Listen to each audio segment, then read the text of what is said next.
creatively reusing ingredients in pot pies, biscuits that are easier to prepare than you might think. These are just a few of the ways KFC keeps their prices low, so customers can get fried chicken without breaking the bank.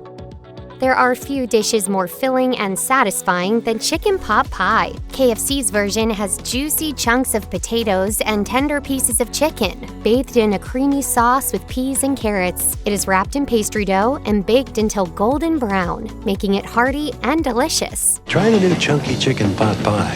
It's everything a meal should be. It makes perfect sense for KFC to cook up their own version of chicken pot pie. It's a classic dish that many Americans enjoy. So, how does KFC pull off selling it for so cheap? As it turns out, the chicken in KFC's pot pie isn't exactly cooked to order. According to an alleged former manager on Reddit, KFC's chicken pot pies are made from the chicken left over after the restaurant closes. Apparently, it seems that pieces of unsold chicken are deboned and shredded, then bagged for future pot pie prep. Ah, the biscuit, another widely beloved baked good. It can be a vessel for breakfast sandwiches, featured as a side for just about any entree, and works wonders in strawberry shortcake. The downside? Making biscuits from scratch can be tedious and labor-intensive, qualities that aren't exactly beneficial for profit margins. As a result, it appears that KFC cuts some corners by using frozen biscuits. An alleged KFC employee on Reddit fessed up and claimed that KFC's biscuits come frozen in a box. Apparently, all employees have to do is slide them into the oven for a few minutes and add some butter. By removing a lot of the prep work that would go into making fresh biscuits from scratch, KFC simplifies the process by having them pre-made and oven-ready. Doing this allows the restaurant to easily keep up with demand and ensures an affordable price point.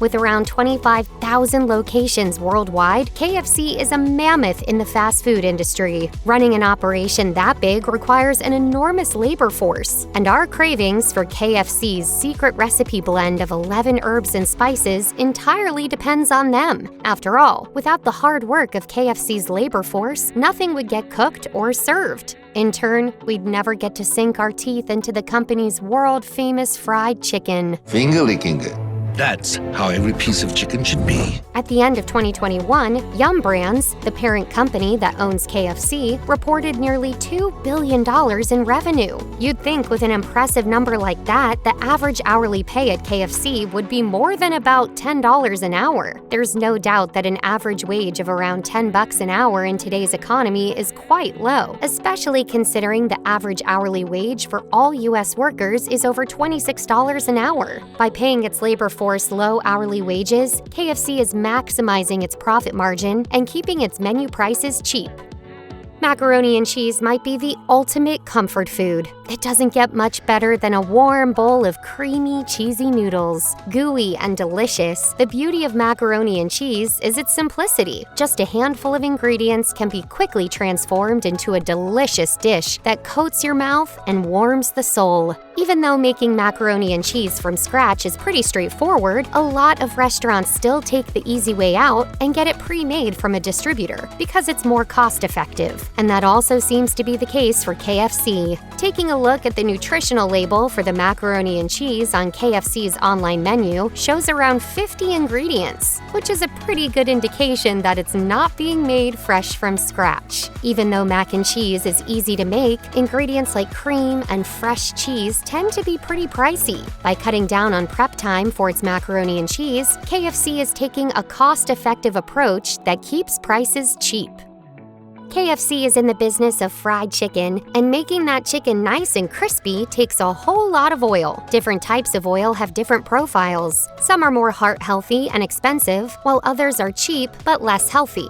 According to KFC's website, the company uses a mix of canola and soybean oil, which are some of the cheapest cooking oils on the market. Not only are these oils cheap, but they also have high smoke points. The smoke point for soybeans sits at 450 degrees Fahrenheit, and canola is just below 400 degrees Fahrenheit. Even though these oils aren't exactly the healthiest, their high smoke points and affordability make them essential for a company that's cooking up big batches of fried chicken. So by choosing cheaper oils on the market like canola and soybean oil, KFC is making an economical choice that helps the company keep its fried chicken affordable. A cookie is the perfect little treat at the end of a good meal. There's no doubt that the chocolate chip cookie, which is the cookie that KFC offers its diners, is one of the most popular cookies in America. For this reason, it makes sense for KFC to feature them on its menu. Here's the problem. Apparently, KFC used to bake its chocolate chip cookies fresh in stores, but according to some disgruntled folks on Reddit, the company has started selling pre-packaged cookies wrapped in plastic.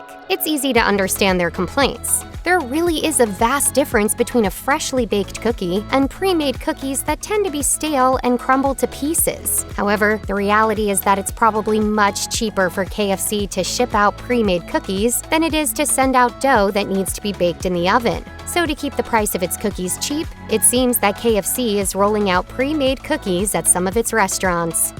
Check out one of our newest videos right here. Plus, even more mashed videos about your favorite stuff are coming soon.